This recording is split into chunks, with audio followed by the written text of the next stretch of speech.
নমস্কার বন্ধুরা, আজ আপনাদের পড়ে শোনাব বিমল করের লেখা গল্প হৃদয় বিনিময়। আজ ৫-৭ বছর হয়ে গেল বটকৃষ্ণ পুজোর মুখে দেওঘরে চলে আসছেন। জায়গাটা তার খুবই পছন্দ হয়ে গিয়েছে, স্ত্রী নলিনীরও। এখানকার জল বাতাসে নলিনীর শ্বাসের কষ্ট কম হয়, বাতের ব্যথাটাও সহ্যের মধ্যে থাকে। বটকৃষ্ণ নিজেরও খুচরো আধি ব্যাধি বেশ চাপা পড়ে এখানে। দেওঘরে পাকাপাকিভাবে থাকার একটা ইচ্ছে বটকৃষ্ণের মনে মনে রয়েছে। ছেলে মেয়েদের জন্য হয়ে উঠছে না, তারা দেওঘরের নাম শুনলেই নাক মুখ কুঁচকায়। প্রথম প্রথম এক আধবার ছেলেমেয়েরা বটকৃষ্ণের সঙ্গে এসেছিল, এখন আর আসতে চায় না। বড় ছেলে বন্ধু বান্ধব নিয়ে নৈনিতাল, মুসৌরি, রানীক্ষেত এইসব জায়গায় যায়। ছোট পালায় পাহাড়ে চড়া শিখতে। মেয়ে শ্বশুরবাড়ি থেকে চিঠি লেখে, মা তোমার জামাই একেবারেই ছুটি পাচ্ছে না, পুজোয় আমরা কোথাও যাচ্ছি না। বটকৃষ্ণ অবশ্য কারো তোয়াক্কা তেমন করেন না। ৬২ পেরিয়ে গিয়েছেন, তবু নুয়ে পড়েননি। শরীর স্বাস্থ্য এ বয়সে যতটা মজবুত থাকা দরকার তার চেয়ে এক চুল কম নেই। খান দান বেড়ান, নলিনীর সঙ্গে রঙ্গ তামাশা করেন, শীতের মুখে ফিরে যান। এবারে বটকৃষ্ণ ভাইরা সত্যপ্রসন্নকে আসতে লিখেছিলেন। একটা উদ্দেশ্য অবশ্য বটকৃষ্ণ ছিল। ইদানিং ২-৩ বছর তিনি যে বাড়িটায় উঠছেন সেটা বিক্রি হয়ে যাবার কথা। বটকৃষ্ণর মনে মনে ইচ্ছে বাড়িটা কিনে ফেলেন। বাংলো ধরনের ছোট বাড়ি, কিছু গাছপালা রয়েছে। পাশের ২-৪খানা বাড়িও ভদ্রগোছের, পরিবেশটা ভালো। সত্যপ্রসন্ন বটকৃষ্ণর নিজের ভাইরা নন, নলিনীর মাস্তুতো বোন মমতার স্বামী। বয়সে বছর ৬ ছোট, পেশায় ছিলেন সিভিল ইঞ্জিনিয়ার। বটকৃষ্ণর ইচ্ছে সত্যপ্রসন্নকে দিয়ে বাড়িটা দেখিয়ে তার মতামত নেন। ভবিষ্যতে সামান্য কিছু অদল বদল করতে হবে, তারই বা কি করা যায় সে পরামর্শও সেরে রাখেন। সত্যপ্রসন্ন মত দিলে বটকৃষ্ণ বায়নাটাও করে রাখবেন। সত্যপ্রসন্ন স্ত্রী মমতাকে নিয়ে দেওঘর এসেছেন গতকাল। তারপর পাক্কা ৩৬ ঘন্টা কেটে গেছে। সন্ধ্যাবেলায় বাইরের দিকে ঢাকা বারান্দায় ৪ জনে বসেছিলেন, বটকৃষ্ণ, নলিনী, সত্যপ্রসন্ন আর মমতা। ভাইরার হাতে চুরুট গুঁজে দিয়ে বটকৃষ্ণ বললেন, সত্য, তোমার ওপিনিয়নটা কি? সত্যপ্রসন্ন চুরুট জিনিসটা পছন্দ করেন না, তবু ধীরে সুস্থে চুরুট ধরিয়ে নিয়ে বললেন, বাড়ি খারাপ নয়, একটা এক্সট্রা বাথরুম তৈরি করা, কিচেনটাকে বাড়ানো, এসব কোনো সমস্যাই নয়। কুয়োয় পাম্প বসিয়ে ছাদের ওপর ট্যাঙ্কে জল তোলাও যাবে। কল টল কমোড কোনোটাতেই আটকাবে না। কিন্তু এত পয়সা খরচ করে এ বাড়ি নিয়ে আপনি করবেন কি? বটকৃষ্ণ চুরুটের ধোঁয়া ছেড়ে বললেন, বাড়ি নিয়ে লোকে কি করে হে, আমরা থাকবো। পারবেন থাকতে বুড়ো বুড়িতে? না পারার কোনো কারণ দেখছো? ছেলে মেয়েরা এখন সাবালক, বেকার নয়, খোঁড়া অন্ধ মাথামোটা নয়, তাদের সংসার তারা করুক, আমরা বুড়ো বুড়িতে এখানে থাকবো। মমতা বললেন, এখন মুখে বলছেন জামাইবাবু, সত্যি কি আর তাই পারবেন? নন্তুর বিয়ে দেননি এখনো, বাড়িতে বউ এলে দিদি কি এখানে থাকতে পারবে? বটকৃষ্ণ বললেন, ছেলের বউ বড় না আমি বড়, সেটা তোমার দিদিকেই জিজ্ঞেস করো। সাদা মাথা, সাদা খোলের লাল চওড়া পেরে শাড়ি, গোল গাল, ফর্সা বেটেখাটো মানুষটি একপাশে বসেছিলেন। মাথার কাপড় ঠিক করে নলিনী বললেন, ছেলের সঙ্গে রেষারেষি করছো নাকি? বটকৃষ্ণ জবাব দিলেন, তোমার বাবার সঙ্গে করলাম, তা ছেলে। মমতা হেসে উঠলেন। সত্যপ্রসন্ন একটু চুপচাপ থেকে খুঁতখুঁতে গলায় বললেন, আপনার ওই পাশের বাড়ির ভাব গতিক আমার ভালো লাগছে না দাদা। সারা দিন দেখছি দুটো ছোঁড়াছুঁড়িতে যা করছে, একবার দোলনায় দুলছে, একবার রবারের চাকা নিয়ে খেলছে, এ ছুটছে তো পেছন পেছন দৌড়চ্ছে। দুপুরবেলায় দেখলুম ছুঁড়িটা আমতলায় জালের দোলনা বেঁধে শুয়ে শুয়ে নভেল পড়ছে, আর ছোঁড়াটা মাঝে মাঝে দোলনার নিচে বসে মেয়েটাকে ঢু মারছে। নাচ গান হল্লা তো আছেই। এই যদি আপনার নেবার হয় জ্বলে পুড়ে মরবেন। বটকৃষ্ণ বললেন, তুমি আইভির কথা বলছো? জি সেনের মেয়ে?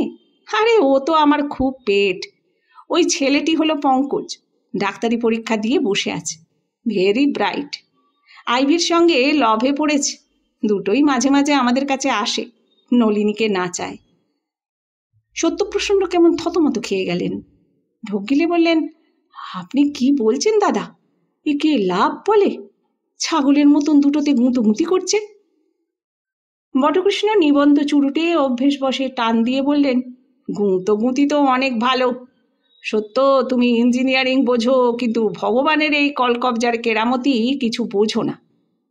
লভ হলো আর্থকুইক, বাসুকি কখন যে ফোঁড়া নাড়িয়ে দেয় কিচ্ছু বোঝা যায় না। বলেই বটকৃষ্ণ চশমার ফাঁক দিয়ে নলিনীকে দেখলেন। রঙ্গরসের গলায় বলেন, ও নলিনী, তোমার ভগ্নিপতি ওই ছেলে মেয়ে দুটোর গুঁতোগুঁতি দেখছে, ওকে একবার তোমার লভ করার গল্পটা শুনিয়ে দাও না, ব্যাপারটা বুঝুক। নলিনী অপ্রস্তুত, লজ্জা পেয়ে বললেন, মুখে কিছু বাঁধে না, ভীমরতি, বুড়ো বয়সে আর রঙ্গ করতে হবে না। বটকৃষ্ণ বললেন, রঙ্গ করব না তো করব কি? তোমার সঙ্গে রঙ্গ করলাম বলেই না 32টা বছর সঙ্গ পেলাম। মমতা হেসে বললেন, জামাইবাবুর কি 32 হয়ে গেল? হ্যাঁ ভাই, 32 হয়ে গেল। ইচ্ছে ছিল গোল্ডেন জুবিলি করে যাব, অতটা দূরদর্শী হতে ভরসা পাচ্ছি না। গোল্ডেনের এখনো 18 বছর। মমতা বললেন, ভগবান করেন আপনাদের গোল্ডেনও হোক, আমরা সবাই এসে লুচি মন্ডা খেয়ে যাব, কিন্তু এখন আপনার বিয়ের গল্পটা বলুন শুনি। সত্যপ্রসন্ন ধাত একটু গম্ভীর, চুরুটটা আবার ধরিয়ে নিলেন। বটকৃষ্ণ নলিনীকে বললেন, তোমার নিতাই প্রভুকে ডাকো, একটু চা দিতে বলো। বলে সামনের দিকে তাকিয়ে থাকলেন। একটু পরে বললেন, আহা কি খাসাই লাগছে, সত্য কেমন একটু শীত শীত পড়েছে দেখেছ? এই হলো হেমন্তকাল। দেবদারু গাছের গন্ধ পাচ্ছ তো? বাড়ির সামনে দুটো দেবদারু গাছ, তার মাথার ওপর দিকে তাকাও, ওই তারাটা জল জল করছে, সন্ধে তারা। এমন একটা বাড়ি কি ছেড়ে দেওয়া ভালো হবে সত্য? কিনেই ফেলি, কি বলো? কিনে তোমার দিদিকে প্রেজেন্ট করে দিই, 32 বছরের হৃদয় অর্ঘ্য। নলিনী তার সোনার জল ধরানো গোল গোল চশমার ফাঁক দিয়ে স্বামীকে দেখতে দেখতে বললেন, আমায় দিতে হবে না, তোমার জিনিস তোমারই রাখো। বটকৃষ্ণ বললেন, আমার তো তুমিই আছো, তুমি থাকতে আমার কিসের পরোয়া? তোমার আমার জাঁদরেল বাবা আমার শ্বশুরমশাইকে পর্যন্ত আমি তোমার জোরে কবজা করে ফেললাম, আমার ভয়টা কিসের? মমতা হাসতে হাসতে উঠে দাঁড়ালেন। আমি চায়ের কথা বলে আসছি। জামাইবাবু, আপনার বিয়ের গল্পটা কিন্তু আজ শুনব। শুনেছি আপনি নাকি বিয়ের আগে অনেক কীর্তি করেছেন। নলিনী বললেন, তুই আর ধুনোর গন্ধ দিস না বাপু, এমনিতেই তো মরছি। বটকৃষ্ণ বললেন, আমায় গন্ধ দিতে হয় না, আমি গন্ধমাদন। সত্যপ্রসন্ন হেসে ফেললেন। চা খেতে খেতে বটকৃষ্ণ মমতাকে বললেন, আমার বিয়ের গল্পটা হালফিলের নয় ভাই, তোমার কত বয়স হলো, 50-50 বড় জোর, তুমি খানিকটা বুঝবে। আমার যখন 25 বছর বয়স, তখন অষ্টম এডওয়ার্ড প্রেমের জন্যে রাজত্বই ছেড়ে দিলেন। ব্যাপারটা বোঝো, এত বড় ব্রিটিশ রাজত্ব, যেখানে কথায় বলে সূর্যাস্ত হয় না, সেই রাজত্ব প্রেমের জন্যে ছেড়ে দেওয়া। তখন প্রেম টেম ছিল এই একরকম পাকাপোক্ত ব্যাপার। তা আমি তখন একরকম ভ্যাগাবান্ডা, লেখাপড়া শিখে একবার রেল, একবার ফরেস্ট, এইসব অফিসে ধর্ণা দিয়ে বেড়াচ্ছি, কোথাও ঠিক ঢু মেরে ঢুকতে পারছি না। আমার বাবা বলছেন ল পড়, আমি বলছি কভি নেই। মাঝে মাঝে ছেলে পড়াই, এই করতে করতে এসে পড়লাম আসানসোলে। একটা চাকরি জুটল, মাইনে 40। সেখানে তোমার দিদিকে দেখলাম। বছর 16-17 বয়স, রায় সাহেব করুণাময় গুহর বাড়ির বাগানে কুমারী নলিনী গুহ একটা সাইকেল নিয়ে হাফ প্যাডেল মারছে, পড়ছে, উঠছে, আবার পড়ছে। এখন হংসডিম্বর মতো তোমার যে দিদিটিকে দেখছো, তখন তিনি এই রকম ছিলেন না, কচি শশার মতো লিকলিকে ফিনফিনে ছিলেন। নলিনী কৃত্রিম কোপ প্রকাশ করে বললেন, তবু রক্ষে শশা বলেছ, ঢেঁড়স বলনি। মমতা হেসে উঠলেন। সত্যপ্রসন্ন চুরুটে আরাম পাচ্ছিলেন না, চুরুট ফেলে দিয়ে সিগারেট ধরালেন। বটকৃষ্ণ হাসতে হাসতে বললেন, ঢ্যাঁড়স লম্বার দিকে বাড়ে, তুমি ওদিকটায় পা বাড়াওনি, তা বলে তুমি কি দেখতে খারাপ ছিলে? মাথায় একটু হলেও লিগলিকে লাউডগার মতন খুব তেজি ছিলে। নয়তো আমি যেদিন ফটকের বাইরে দাঁড়িয়ে তোমার সাইকেল থেকে পতন দেখলাম, সেদিন শাড়ি সামলে উঠে দাঁড়িয়ে আমায় জিভ ভেঙাতে না, হাত তুলে চড়ও দেখাতে না। মমতা হেলে দুলে খিলখিল করে হেসে উঠলেন। বয়সে গলা মোটা হয়ে গিয়েছে, খিলখিল হাসিটা মোটা মোটা শোনালো। দিদি, তুই চড় দেখিয়েছিলি? নলিনী বললেন, দেখাবো না? লোকের বাড়ির বাইরে দাঁড়িয়ে অসভ্যতা করা, আবার দাঁত বের করে হাসা হচ্ছিল। তা কি করব? বটকৃষ্ণ চায়ের পেয়ালায় বড় করে চুমুক দিলেন। তুমিই বলো মমতা, দাঁতটা যত সহজে বার করা যায়, হৃদয়টা তো তত সহজে বার করে দেখানো যায় না। যদি দেখানো যেত, আমি একেবারে সেই মুহূর্তে দেখিয়ে দিতাম তোমার দিদি আমার হৃদয় ফাটিয়ে দিয়েছে। সত্যপ্রসন্নর মতন গম্ভীর মেজাজের লোকও এবারে হেসে ফেললেন। হয়তো মুখে চা থাকলে বিষম লেগে যেত। মমতাও হাসছিলেন। বটকৃষ্ণ ধীরে সুস্থে তার নিবন্ত চুরুট আবার ধরিয়ে নিলেন। বললেন, প্রথম দর্শনে প্রেম। আমার তাই হলো। পা আর নড়তে চায় না, চক্ষু আর পলক ফেলে না, নিঃশ্বাস বন্ধ হয়ে যাবার জোগাড়। এমন সময় রায় সাহেব করুণাময় গুহর বাড়ির এক নেড়ি কুত্তা ফটকের কাছে এসে চেল্লাতে লাগলো। তার চেল্লানির চোটে বাড়ির লোক জমে যাবার অবস্থা। আমি আর দাঁড়ালাম না ভয়ে। নলিনী বললেন, আমার বাবা নেড়ি কুকুর পোষার লোক নয়, ওটা খাস অ্যালসেসিয়ান, নাম ছিল কাইজার। বটকৃষ্ণ মিটমিটে চোখ করে বললেন, খাস নেড়িও নয়, তাদের তেজও কম নয়। সে যাকে, তখনকার মতো তো পালালাম, কিন্তু চোখের সামনে সেই কচি শশা দুলতে লাগলো। কুকুরের মুখের ডগায় মাংস ঝুলিয়ে তাকে দৌড় করালে যেমন হয়, আমাকেও সেই রকম 2.5 মাইল দৌড় করিয়ে শশাটা বিছানায় ধপাস করে ফেলে দিল। সত্যপ্রসন্ন বললেন, 2.5 মাইল কেন? বটকৃষ্ণ বললেন, 2.5 মাইল দূরে একটা মেসে আমি থাকতাম। মেসে গিয়ে সেই যে শুলাম, আর উঠলাম না। বাহ্যজ্ঞান লুপ্ত হয়ে গেল সত্য। তোমার বড় শালি চোখের সামনে সাইকেল চালাতে লাগলো। বারবার দেখতে লাগলাম সেই জিভ ভ্যাংচানো চড় মারার ভঙ্গি। কালিদাস খুব বড় কবি, কিন্তু একবারও খেয়াল করলেন না, শকুন্তলা যদি খেলার ছলে একবারও রাজা দুষ্যন্তকে চড় দেখাতো কিংবা জিভ ভেঙাতো, কাব্যটা তবে আরো জমত। আমার হলো ভীষণ অবস্থা, সারাক্ষণ ওই একই ছবিটা দেখি। ঘুম গেল, খাওয়া গেল, অফিসের কাজকর্মও গেল। 5-এর ঘরের নামতাটা ভুলে গিয়ে 5×5 = 35 লিখে ফেললুম হিসেবে। মুখুজ্জেবাবু বললেন, তোমাকে দিয়ে হবে না। তা অত কথার দরকার কি ভাই, রোজ নামচা লিখতে বসিনি। সোজা কথা, প্রেমে পড়ে গেলুম তোমার বড় শালীর, কিন্তু থাকি 2.5 মাইল দূরে। সাইকেল ঠেঙিয়ে প্রেমিকাকে দেখতে আসা বড় কথা নয়, বড় কথা হলো এলেই তো আর দেখতে পাবো না। রায় সাহেব সশরীরে রয়েছেন, রয়েছে কাইজার, লোহার ফটক, বাড়ির লোকজন। তবু রোজ একটা করে গুড়ের বাতাসা মা কালীকে মানত করে রায় সাহেবের বাড়ির দিকে ছুটে আসতুম। 1-2 দিন দেখা হয়ে যেত, মানে দেখতুম বাড়ির বারান্দায় দাঁড়িয়ে প্রেমিকা আমার ধোপার সঙ্গে কথা বলছে, কিংবা বাগানে ঘুরে ঘুরে পাড়ার কোনো মেয়ের সঙ্গে হিহি করছে। আমায় ও নজরই করতো না। আমার নাম বটকৃষ্ণ দত্ত। বটবৃক্ষের মতন আমার ধৈর্য, আর কৃষ্ণের মতন আমি প্রেমিক।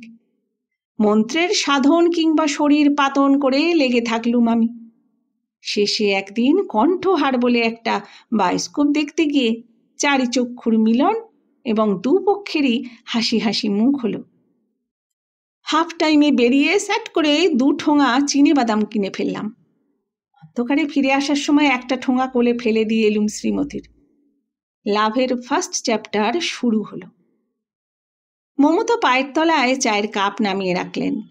হেসে হেসে মরে যাচ্ছেন বটকৃষ্ণর কথা শুনতে শুনতে। নলিনী আর কি বলবেন, ডিবের পান জর্দা মুখে পুড়ে বসে আছেন। বটকৃষ্ণ কয়েক মুহূর্ত সামনের দিকে তাকিয়ে থাকলেন। বোধহয় ফটকের সামনে দেবদারু গাছের মাথা ডিঙিয়ে তারা লক্ষ্য করলেন।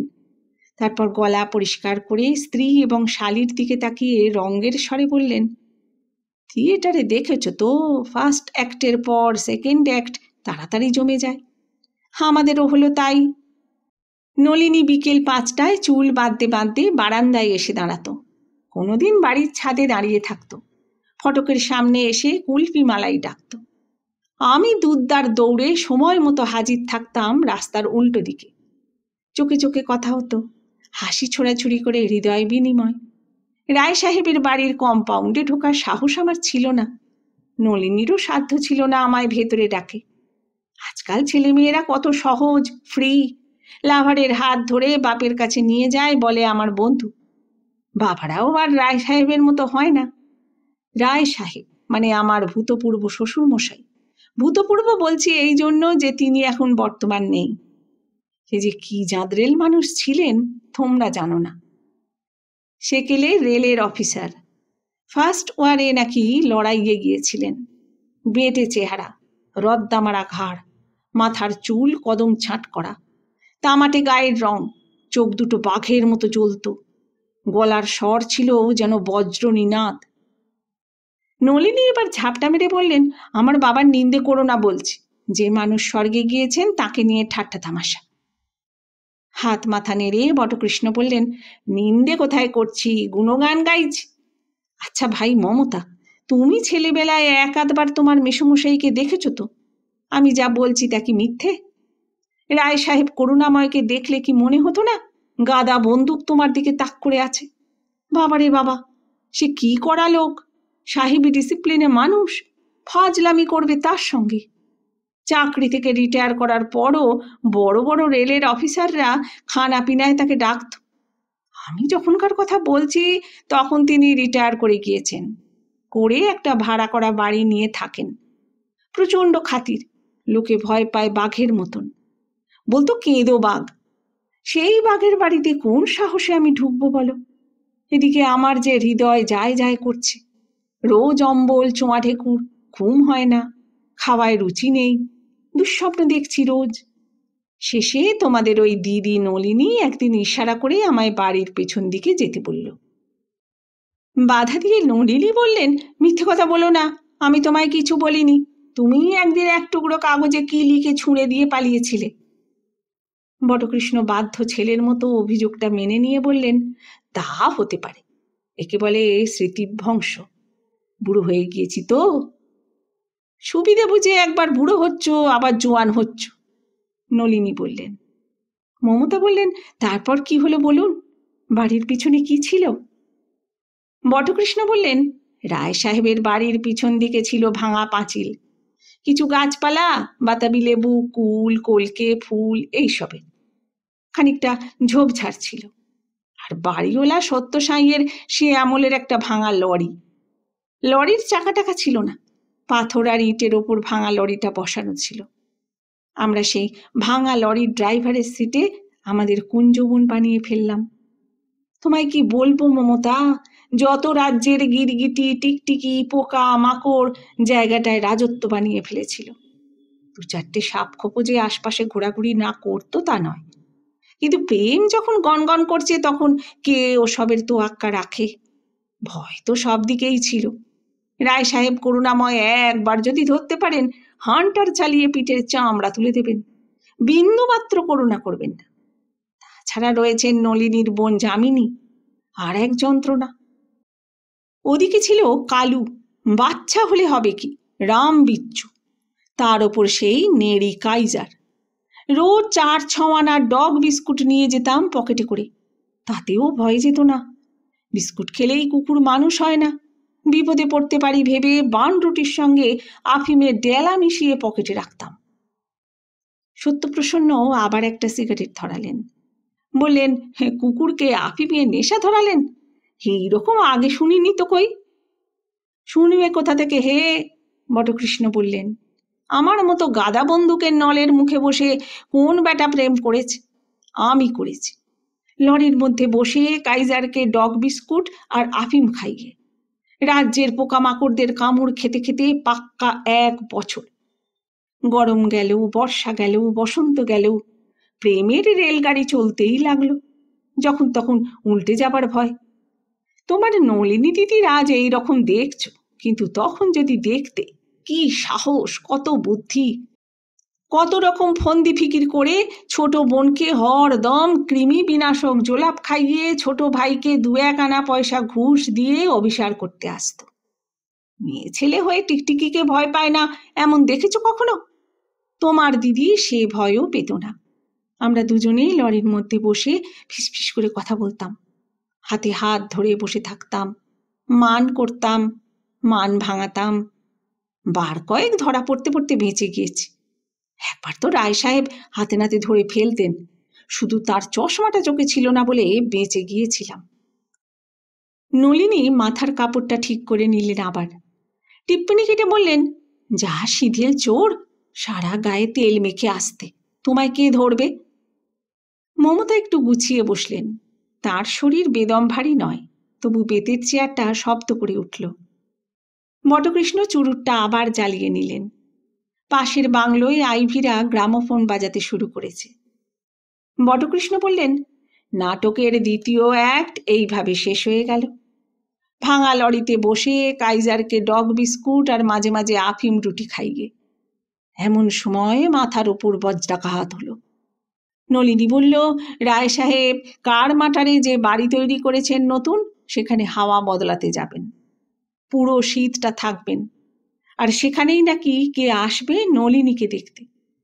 ভেবে দেখো ব্যাপারটা, একে নলিনী থাকবে না, তাই আবার কে আসবে মেয়ে দেখতে? নলিনী ফুঁপিয়ে ফুঁপিয়ে কাঁদে, আমি বুক চাপড়াই। আজকালকার দিন হলে অন্য কথা ছিল, ইলোপ করে নিয়ে যেতাম নলিনীকে, সেটা তো সম্ভব নয়। আর রায় সাহেব করুণাময় গুহর বাড়ি থেকে মেয়ে বার করে নিয়ে যাবার হিম্মত কার আছে? আমরা দুটি যুবক যুবতী তখন অকুল পাথারে ভাসছি। একবার মনে হতো অ্যারারুটের সঙ্গে ধুত্র ফুলের বিচি মিশিয়ে খেয়ে ফেলি। তাতে কি হতো সেটা অবশ্য জানতাম না। নলিনী কেঁদে কেঁদে শুকিয়ে গেল, নলিনী মুদিল আঁখি, আর আমার তো সব দিকেই শ্মশান, খাঁ খাঁ করছে। এমন অবস্থায় নলিনী হঠাৎ একদিন এক বুদ্ধি দিল। মেয়েরা ছাড়া কোনো বুদ্ধি কেউ দিতে পারে না। পুরাণে আছে, লক্ষ্মী বুদ্ধি দিয়েছিল বলে দৈত্যরা স্বর্গ জয় করতে পারেনি। যত রকম কূট ফিচেল ভীষণ ভীষণ বুদ্ধি জগৎ সংসারে মেয়েরাই দেয়। নলিনী আর মমতা দুজনেই প্রবল আপত্তি তুললেন, সব দোষ মেয়েদের, তোমরা আর ভাজা মাছ উল্টে খেতে জানো না। বটকৃষ্ণ হেসে বললেন, মাছ ভাজা হলে আমরা খেতে জানি, কিন্তু মাছটা ভাজে কে? মেয়েরা। ও কথা থাক, তবে এটা তো সত্যি কথা, নলিনী যদি বুদ্ধি না দিত, আমার 14 পুরুষের সাধ্য ছিল না অমন একটা মতলব মাথায় আসে। মমতা বললেন, বুদ্ধিটা কি? বলছি। রায় সাহেব করুণাময়ের হৃদয়ে অন্য কোনো করুণা না থাকলেও মানুষটির কয়েকটি বিগ বিগ গুণ ছিল। ভেরি অনেস্ট, কথার নড়চড় করতেন না। হ্যাঁ তো হ্যাঁ, না তো না, তোষামত খোসামত বরদাস্ত করতেন না একেবারে। আর ভদ্রলোকের সবচেয়ে বেশি দুর্বলতা ছিল সাধু সন্ন্যাসীর উপর। গেরুয়া দেখলেই কাত, হাত তুলে 2 বার হরিনাম করলেই করুণাময়ের হৃদয়ে করুণার নির্ঝর নেমে আসত। নলিনী আমার হাত ধরে বলল, একদিন সোনা তুমি সাধু সন্ন্যাসী হয়ে যাও। মমতা হেসে বললেন, হোমা সে কি কথা, দিদি আপনাকে সাধু সন্ন্যাসী হয়ে যেতে বলল? নলিনী বললেন, তুই ওসব বানানো কথা শুনিস কেন? সবই দিদি বলছে, আর উনি গোবর গণেশ হয়ে বসে আছেন, ঘটে বুদ্ধি খেলছে না। বটকৃষ্ণ বনেদি ঘড়ির আওয়াজের মতন 2 বার কাশলেন, তারপর বললেন, আমার ঘটে বুদ্ধি খেলেনি তা তো আমি বলিনি। তুমি আমায় সোনা লক্ষ্মী দুষ্টু এইসব বলে গলিয়ে শেষে বেকায়দা বুঝে গেরুয়ার লাইনে ঠেলে দিয়ে পালাতে চেয়েছিলে, তার আমি বুঝিনি। নলিনী বোনকে বললেন, কথা ছিঁড়ি দেখছিস? তোমার দিদি আমায় পথে ভাসাচ্ছে দেখে বুঝলে ভাই মমতা, আমার বুদ্ধির ঘট নড়ে উঠল। লোকে দত্তদের কি যেন একটা গালাগাল দেয়, আমি হলাম সেই দত্ত। ভেবে দেখলাম রায় সাহেব করুণাময়কে বাগাতে হলে গেরুয়ার লাইন ছাড়া লাইন নেই, ওই রন্ধ্রপথেই ঢুকতে হবে। নলিনীকে বললাম, ঠিক আছে, তোমরা কারমাটারে যাও, আমি আসছি। নলিনী আমার গায়ে মাথায় হাত বুলিয়ে বলল, তাড়াতাড়ি এসো লক্ষ্মীটি, আমি তোমার জন্য হাঁ করে চেয়ে থাকব। সত্যপ্রসন্ন এবার জোরে হেসে উঠলেন। দাদা কি সত্যি সত্যি সাধু সন্ন্যাসী হলেন? বটকৃষ্ণ চুরুটের ছাই ঝেড়ে আবার সেটা ধরিয়ে নিলেন। বললেন, নাটকের সেটাই তো ভাই থার্ড অ্যাক্ট। তোমার দিদিরা কারমাটারের নতুন বাড়িতে চলে গেল, রায় সাহেবের সেই নেড়ি কুকুরটা পর্যন্ত। আমার চোখে বিশ্ব ব্রহ্মাণ্ড অন্ধকার হয়ে গেল। কিন্তু পুরুষ মানুষ আমি, যোগী হয়ে হাত পা গুটিয়ে বসে থাকলে চলবে কেন? শাস্ত্রে বলেছে কর্ম আর উদ্যোগের দ্বারাই পৌরুষের বিচার। আমিও হাত পা ঝেড়ে উঠে বসলাম। মমতা বললেন, কি করলেন? বটকৃষ্ণ বললেন, লোকে মা বাপ মরলে মাথা ন্যাড়া করে, আমি তোমার দিদিকে পাবার আশায় আর করুণাময়ের করুণা উদ্রেকের জন্য মাথা ন্যাড়া করলাম। টকটকে গেরুয়া বসন পরলাম, আর একটা পকেট সংস্করণ গীতা আলখাল্লার পকেটে ঢুকিয়ে একদিন পৌষ মাসের সকালে কারমাটার স্টেশনে নামলুম। চোখে একটা চশমাও দিয়েছি, গোল গোল কাঁচ, চশমার ফ্রেমটা নিকেলের। চেহারাটা আমার ভগবানের কৃপায় মন্দ ছিল না, তাছাড়া তখন কচি বয়স। ড্রেসটা আমায় যা মানিয়েছিল না, না দেখলে বিশ্বাসই করতে পারবে না। তা কারমাটার স্টেশনে নেমে একটু খোঁজ খবর করে খানিকটা এগুতেই দেখি আমার নলিনী মর্নিং ওয়াক করতে বেরিয়েছে। দেখে চক্ষু সার্থক হলো। কে বলবে এই নলিনী সেই নলিনী? 15-20 দিনেই দেখি ওর মুখ চোখের রং ফিরে গিয়েছে। সেকালে মেয়েরা আজকালকার মতন করে শাড়ি জামা জুতো পরতো না, এই ফ্যাশনটাই ছিল না। নলিনী পার্সি ঢঙে শাড়ি পরেছে, গায়ে গরম লং কোট, মাথায় স্কার্ফ, পায়ে মোজা আর নাগড়া জুতো। নলিনীর সঙ্গে বাড়ির ঝি নিত্যবালা। কাছাকাছি আসতেই নলিনী দাঁড়িয়ে পড়ল, একেবারে থ। তার চোখের পলক আর পড়তে চায় না। এদিকে পৌষ মাসের ওই ভোর বেলায় শীতে আমার অবস্থা কাহিল। একটা কড়কড়ে র্যাপার ছাড়া আর কোনো শীত বস্ত্র নেই। গায়ে অবশ্য তুলো ধরানো গেঞ্জি রয়েছে, কিন্তু তাতে শীত বাগ মানানো যাচ্ছে না। দিদিমণিকে দাঁড়িয়ে পড়তে দেখে নিত্যবালা দাঁড়িয়ে পড়েছিল। নলিনী কথা বলতে পারছে না। নলিনীদের বাড়ির কেউ আমাকে চিনত না, চোখে দেখে থাকবে কিন্তু তেমন করে নজর করেনি। তার উপর আমার ন্যাড়া মাথা সন্ন্যাসীর বেশে চেনা মুশকিল। নলিনী চোখের ইশারায় আমায় মাঠ ভেঙে সোজা চলে যেতে বলল। বলে সে নিত্যকে নিয়ে স্টেশনের দিকে এগিয়ে গেল। মমতা ঠাট্টা করে বললেন, দিদি আপনাকে দেখে কেঁদে ফেলেনি তো? কাঁদো কাঁদো হয়ে গিয়েছিল, বটকৃষ্ণ বললেন। তোমার দিদি হয়তো ভাবেইনি সেই উৎপাত আবার এসে জুটবে। নলিনী বললেন, উৎপাত ছাড়া আর কি, যে জ্বালান জ্বালিয়েছে। সত্যপ্রসন্ন আবার সিগারেট ধরালেন। তারপর কি হলো? বটকৃষ্ণ বললেন, তারপর আমি সোজা করুণাময়ের বাড়িতে গিয়ে হাজির। নতুন বাড়ি করেছেন রায় সাহেব, শৌখিন ছোট্ট বাড়ি। তখনও সব কাজ শেষ হয়নি। জানলা দরজায় সদ্য রং হয়েছে, বাড়ির বাইরে রং পড়ছে, চুনের গন্ধ রঙের গন্ধ। তবে সত্য, জায়গাটি সত্যিই চমৎকার। রায় সাহেব বাড়ির মধ্যে কাইজারকে নিয়ে পদচারণা করছিলেন। কাঠের নতুন ফটকের সামনে আসতেই কাইজার বেটা হাউমাউ করে তেড়ে এলো। কিন্তু আমার পকেটে তো তখন ডগ বিস্কুট নেই, আফিং দেয়া বান রুটিও নেই। কাইজারের তাড়ায় গেটের সামনে থেকে পিছিয়ে এলুম। রায় সাহেবের চোখ পড়ল।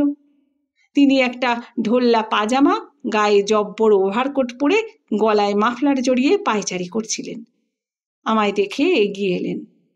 কাইজারকে ধমক দিয়ে বললেন, ডোন্ট শাউট। তার এক ধমকেই কাইজার লেজ নাড়তে লাগলো। রায় সাহেব আমায় কয়েক মুহূর্ত দেখলেন, মানে নিরীক্ষণ করলেন, আপাদ মস্তক। সেই সার্চ লাইটের মতো চোখের দৃষ্টিতে আমি ভিতরে ভিতরে কাঁপতে লাগলাম। অবশ্য শীতটাও ছিল প্রচণ্ড। শেষে রায় সাহেব বললেন, কি চাই? আমি বললুম, কিছু না, এখান দিয়ে যাচ্ছিলুম, নতুন বাড়িটা দেখে চোখ জুড়লো, তাই দেখতে এসেছিলাম। বাড়িটি বড় চমৎকার। রায় সাহেব তোষামতে খুশি হবার লোক নন, কিন্তু বউ, বাড়ি আর গাড়ির গুণগান গাইলে পুরুষ মানুষে খুশি হয়। রায় সাহেব বললেন, আচ্ছা ভেতরে আসুন। আমি হাত জোড় করে বললাম, আমায় আপনি বলবেন না, বয়স্ক প্রবীণ লোক আপনি, আমি লজ্জা পাবো। ভেতরে যাবার প্রয়োজন কি, বাইরে থেকেই দেখে বড় ভালো লাগছে। রায় সাহেব আরও খুশি হলেন, বললেন, এসো এসো, ভেতরে এসো, তোমার তো শীত ধরে গেছে, এসো এক কাপ গরম চা খেয়ে যাও। রায় সাহেব কাঠের ফটক খুলে ধরলেন। মমতা হেসে গড়িয়ে পড়ে বললেন, আপনার তো পোয়া 12 হলো। বটকৃষ্ণ বললেন, তার বলতে, রায় সাহেব তো জানতেনই না কোন রন্ধ্রপথে আমি ঢুকতে চাইছি। একেই বলে ভাগ্য। ভাগ্য যদি দেয় তুমি রাজা, না দিলে ফকির। অমন জাঁদরিল রায় সাহেব আমায় বাড়ির মধ্যে নিয়ে গিয়ে বসালেন। চা এলো। চা খেতে খেতে বললেন, তোমার বয়স কত হে? বললাম, 26 শেষ হয়েছে। উনি বললেন, তা এই বয়সে সন্ন্যাস নিয়েছ কেন? বললাম, বয়স কি বৈরাগ্যকে আটকায়? গৌতম বুদ্ধ কোন বয়সে গৃহত্যাগ করেছিলেন? তীর্থঙ্কর কখন করেছিলেন? মহাপ্রভু কোন বয়সে সংসার ত্যাগ করেছিলেন তা তো আপনি জানেন। রায় সাহেব আমার মুখের দিকে দুদণ্ড তাকিয়ে থেকে বললেন, বুঝেছি, তা এখন কদিন এখানেই থাকো, পরে আমি দেখছি। সত্যপ্রসন্ন বললেন, বলেন কি দাদা, সোজাসুজি আপনাকে থাকতে বললেন? বললেন, মাথা নেড়ে নেড়ে বললেন বটকৃষ্ণ। বলেছি না, গেরুয়াতে রায় সাহেব হৃদয় গলত। তাছাড়া উনি সন্দেহ করেছিলেন আমি কোনো কারণে বাড়ি থেকে পালিয়ে সাধু সন্ন্যাসী সেজেছি। নলিনী বোনকে বললেন, জানিস মন, আমাদের কারমাটারে বাড়ির 10 আনা হয়েছে মাত্র, 6 আনা তখনও বাকি। দোতলায় মাত্র 2টো ঘর হয়েছে, একটায় থাকতো বাবা আর অন্যটায় মা। মায়ের সাথে থাকতো যামিনী আর কালু। নিচের তলায় একটা মাঝারি ঘরে থাকতুম আমি। নিচেই ছিল রান্না, ভাঁড়ার, বসবার ঘর। তবু কোথাও কোথাও কাজ বাকি থেকে গেছে। বাবা ওকে নিচের তলার বসার ঘরটায় থাকতে দিল। বটকৃষ্ণ বললেন, তোমার বাবার মতন সদাশয় মানুষ আর হয় না। থাকতে দিলেন বটে, কিন্তু 4 দিক থেকে গাঢ় করে দিলেন। সকালে রায় সাহেব নিজে এসে আমার ধর্মে কতটা মতি তা বাজিয়ে দেখার চেষ্টা করতেন। ভীষণ ভীষণ প্রশ্ন করতেন, রামায়ণ মহাভারত থেকে গীতা পর্যন্ত। খুঁচিয়ে খুঁচিয়ে জানবার চেষ্টা করতেন আমি কে, কোথা থেকে এসেছি, কেন সংসার ত্যাগ করেছি। সকালে আমাকে ধরাশায়ী করে তিনি বেরিয়ে যেতেন। তিনি বেরিয়ে গেলে আসতো ভবিষ্যৎ শ্যালিকা যামিনী আর শ্যালক কালু। ওরা এসে বলতো, লুডো খেলো, কিংবা বলতো, মাথা নিচু পা উঁচু করে তপস্যা করে দেখাও, না হয় 2টো বেয়ারা অঙ্ক এনে বলতো করে দাও। দুপুরবেলা আমার শাশুড়ি পেঁপে সেদ্ধ, কাঁচকলা সেদ্ধ, ডাল সেদ্ধ দিয়ে ভাত খাওয়াতেন। রায় সাহেব কারমাটারে সস্তা মুরগির ঝোল টানতেন। পঙ্খী চাকর, নিত্যঝি এরাও আমাকে চোখে চোখে রাখত। সন্ধ্যাবেলায় রায় সাহেব আবার 1 দফা গোয়েন্দাগিরি করতে বসতেন। রাত্রে কাইজারকে ছেড়ে রাখা হতো নিচের তলায়। ভেবে দেখো অবস্থাটা কি দাঁড়ালো, একেবারে প্রিজনার হয়ে গেলাম। ভাবতাম, হায় এ কি হলো, আমি তো নজরবন্দি হয়ে গেলাম। এরপর রায় সাহেব আমার মতলবটা জানতে পারলেই তো সোজা পুলিশের হাতে তুলে দেবেন। মমতা রঙ্গ করে বললেন, দিদির সঙ্গে দেখা হতো না? দিদির এদিকে ঘেঁষার হুকুম ছিল না, দৈবাত দেখা হয়ে যেত। নলিনী এবার গালে হাত দিয়ে বললেন, কত মিথ্যেই যে বলবে, আমি তোমায় 2 বেলা চা জল খাবার দিতে আসতুম, ঘর পরিষ্কার করতে যেতাম। ও তো নিমেষের ব্যাপার, আসতে আর যেতে, বড় জোর একটা চিরকুটে 2 লাইন লিখে ফেলে দিয়ে যেতে। তোমার ন্যাকামি দেখলে তখন রাগে গা জ্বলে যেত। নিজেরা 4 বেলা চর্বচস্য খাচ্ছ, ডিম উঠছে, মুরগি উঠছে, মাছ চলছে, রাত্রে নাক ডাকিয়ে নিদ্রা হচ্ছে, আর আমি বেটা বটকৃষ্ণ ভেজানো ছোলা, আদার কুচি, কাঁচকলা সেদ্ধ, কপি সেদ্ধ খেয়ে বেঁচে আছি। রাত্রে মশার ঝাঁক গায়ের চামড়া ফুলিয়ে দিচ্ছে, তার উপর ওই নেড়ি কুকুরটার সারা রাত দাপাদাপি। নলিনী বললেন, দেখো দত্তবাবু, এত পাপ ভগবানে সইবেন না। তোমার জন্যে আমি লুকিয়ে ডিমের অমলেট, মাছ ভাজা, এমনকি কাঁচের বাটি করে জানলা গলিয়ে মাংস পর্যন্ত রেখে গিয়েছি। মশার জন্য রোজ ধুনো দিয়ে যেতাম তোমার ঘরে। বটকৃষ্ণ বললেন, ধুনো যে কোথায় দিতে লক্ষ্মী তা তো জানি না, তবে হ্যাঁ, তোমার বাবা কাইজারকে রোজ হাড় মাংস খাইয়ে খাইয়ে একটা বাঘ করে ফেলেছিলেন। আফিং খাইয়ে খাইয়ে আমি নেড়িটার শরীর চিমসে করে দিয়েছিলাম। তোমার বাবা তাকে আবার তাজা করে ফেলেছিলেন। রাত্রে একটু বেরুবো, রোমিও জুলিয়েট করব, তাকে উপায় রেখেছিলেন রায় সাহেব। 4-5 দিনেই বুঝলুম আমার আশা নেই। বৃথাই মাথা ন্যাড়া করে গেরুয়া পরে ছুটতে ছুটতে এসেছি। নলিনী মিলন হবে না। মানে মানে ফিরে যেতে পারলেই বাঁচি। তবে হ্যাঁ, সংসারে আর ফিরব না। গেরুয়াই যখন ধরেছি তখন সোজা হরিদ্বার কিংবা কঙ্খলে চলে যাব। এটা স্থির করে নিয়ে রায় সাহেবকে বললাম, এবার আমায় যেতে দিন। উনি বললেন, সে কি, আরও কটা দিন থাকো না, অসুবিধে হচ্ছে। বললাম, আজ্ঞে না, এত সুখ আরাম আমাদের জন্যে নয়। আমরা গৃহত্যাগী, দুঃখ কষ্ট সহ্য করাই আমাদের ধর্ম। রায় সাহেব ধূর্ত চোখ করে বললেন, ছেলে মানুষ তো ফাজলামি বেশ শিখেছ। শোনো হে, এই রবিবার মধুপুর থেকে আমার এক বন্ধু আসবে, রিটায়ার্ড পুলিশ অফিসার। আমারও ঘরদোর কম, তা তুমি কালকের দিনটা থেকে পরশু শনিবার চলে যেও। মমতা বললেন, উমা, সে কি, আপনাকে চলে যেতে বললেন? বললেন বই কি, পরিষ্কার বললেন। বটকৃষ্ণ মাথা নাড়লেন। আমিও ভেবেছিলুম চলেই যাব, জেলখানায় বসে কিছু তো করার উপায় নেই। সেদিন সন্ধ্যাবেলায় তোমার দিদি যখন কাঠকয়লা জ্বালিয়ে ধুনো দিতে এলো, বললাম, তোমার বাবা আমায় পরশুদিন চলে যেতে বলেছেন, আমি চলে যাচ্ছি। তোমাদের ঘরদোর কম, মধুপুর থেকে তোমার বাবার কোন বন্ধু আসবেন, তোমার দিদি ধুনোয় ঘর অন্ধকার করে দিয়ে চলে গেল। আমি বসে নাকের জলে চোখের জলে হলাম। রাত্রের দিকে তোমার দিদি এক চিরকুট ধরিয়ে দিয়ে চলে গেল। চিরকুট পড়ে আমার মাথা ঘুরতে লাগলো। মধুপুরের সেই ভদ্রলোক রায় সাহেবের বন্ধু তার ভাইপোর জন্যে নলিনীকে দেখতে আসছেন। তোমার দিদি লিখেছিল, তুমি আমায় বাঁচাও, না বাঁচালে বিষ খাবো, তুমি ছাড়া আমার কে আছে লক্ষ্মীটি। সত্যপ্রসন্ন নলিনীর দিকে চেয়ে বললেন, আপনি কি তাই লিখেছিলেন দিদি? নলিনী বললেন, বয়ে গেছে। বটকৃষ্ণ বললেন, বয়েই তো যাচ্ছিল, অন্য হাতে পড়লে বুঝতে, সোনার অঙ্গ কালি করে দিত। যা বলছিলাম সত্য। তোমার দিদির চিঠি পড়ে আমার মনে হলো বিষটা আমি আগে খেয়ে নি। কিন্তু কোথায় পাবো বিষ? কারমাটারে একটা সিদ্ধির দোকান পর্যন্ত নেই। ভাবলাম গলায় দড়ি দিই। ছাদের দিকে তাকিয়ে দেখি একটা হুক পর্যন্ত নেই। দড়ি বাঁধবো কোথায়? যেদিকে তাকাই ফাঁকা। মরার মতন কিছু হাতের কাছে পেলাম না। ভাবি আর ভাবি, কোনো উপায় পাই না। হঠাৎ একটা জেদ চাপলো। ভাবলাম জীবনটা তো নষ্ট হয়েই গেল, প্রেমের পূজায় এই তো লোভিনু ফল। তা নষ্টই যখন হলো, বেচারি নলিনীর জন্য কিছু না করেই কি মরবো? ও আমার কাছে বাঁচতে চেয়েছে, কেমন করে বাঁচাই, কেমন করে? সারা রাত ঘুম এলো না, ছটফট ছটফট করে কাটলো। হাজার ভেবেও কোনো বুদ্ধি এলো না। পরের দিন সকাল থেকে মৌনী হয়ে থাকলাম। রায় সাহেবকেও পাত্তা দিলাম না। দুপুরবেলায় খেলাম না। বিকেলবেলায় কেমন ঘোরের মতন বাইরে পায়চারি করতে করতে খেয়ালই করিনি রায় সাহেব আমায় ডাকছেন।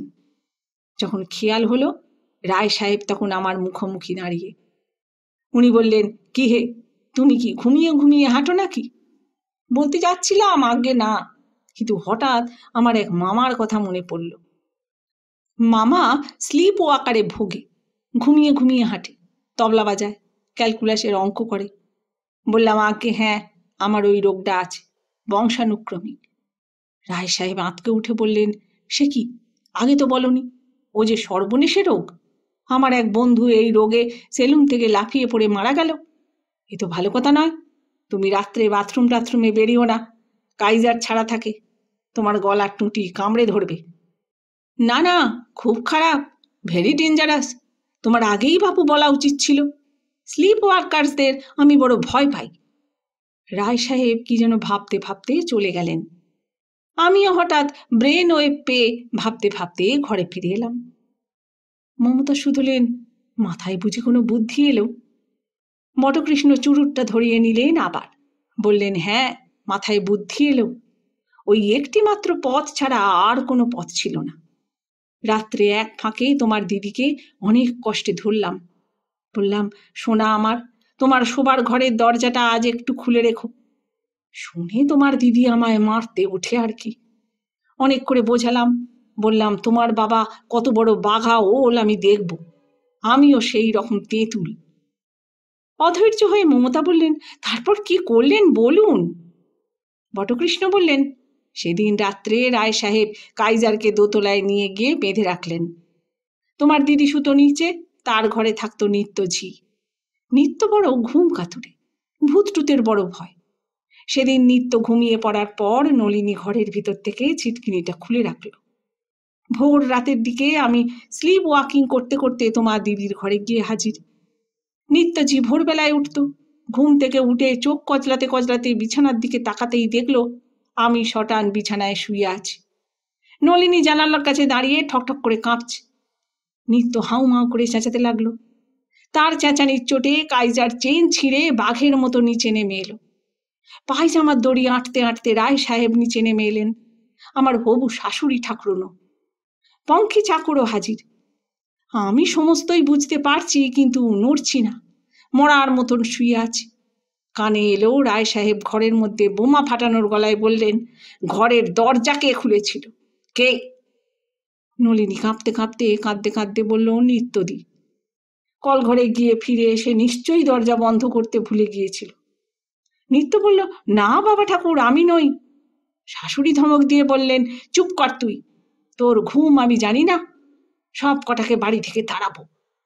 রায় সাহেব বললেন, ওই রাস্কেল ইতর ছুঁচোটাকে তুলে দাও, দিয়ে আমার ঘরে নিয়ে এসো, হারামজাদাকে হান্টার পেটা করব।